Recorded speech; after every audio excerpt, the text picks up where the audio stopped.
Yes, kumpirmado mang muling magtatambal ang real and real life sweetheart na sina Jericho Rosales at Janine Gutierrez.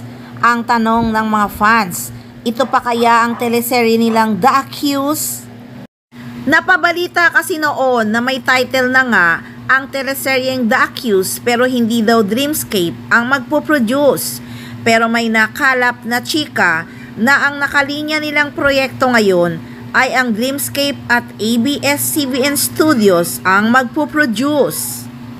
Sabi nga sa chika, kumpirmado daw muling magtatambal ang real and real life sweetheart na sina Janine Gutierrez at Jericho Rosales, isang teleserye na ipoproduce ng Dreamscape at ABS-CBN Studios ang nakalinya ngang proyekto para sa Econin. So ang tanong ngayon, The Accused pa kaya ang title ng teleseryeng pagsasamahan ni na Jericho Rosales at Janine Gutierrez? Marami kasing mga buzzer na bitter ang nagsabi na hindi nga daw matutuloy agad ang teleserye nilang The Accused dahil hindi nga daw Dreamscape ang magpo-produce.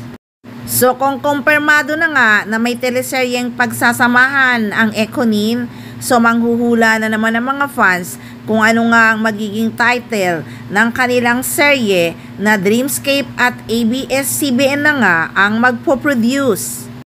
At may nakapagsabi rin sa isang fans na nasabi na nga ni Direk Jojo Sagin na tuloy ang series ng Econin. Ngayon pa lang ay excited na nga sina Jericho Rosales at Janine Gutierrez sa gagawin nilang serye. Anila nga, syempre may ibang level kayo ng understanding. We both respect our craft. Bungad ni Jericho sa panayam ng PEP.PH, Philippines Entertainment Portal. Pagpapatuloy pa ni Jericho, syempre palagi kaming ganadong-ganado.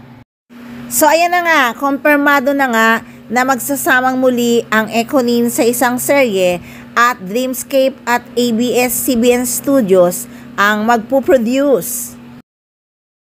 So siguradong matutuwa na rin ang mga fans dahil ang pag-aakala ng karamihan ay nasulot na nga ang serye ng Econin ng kabilang kampo.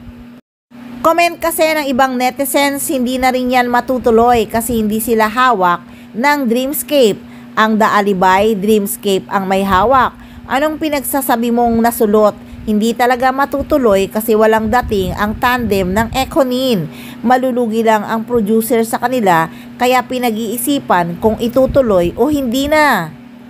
Pero nanggaling na nga kay Direk Jojo Sagin na matutuloy na nga ang series ng Econin.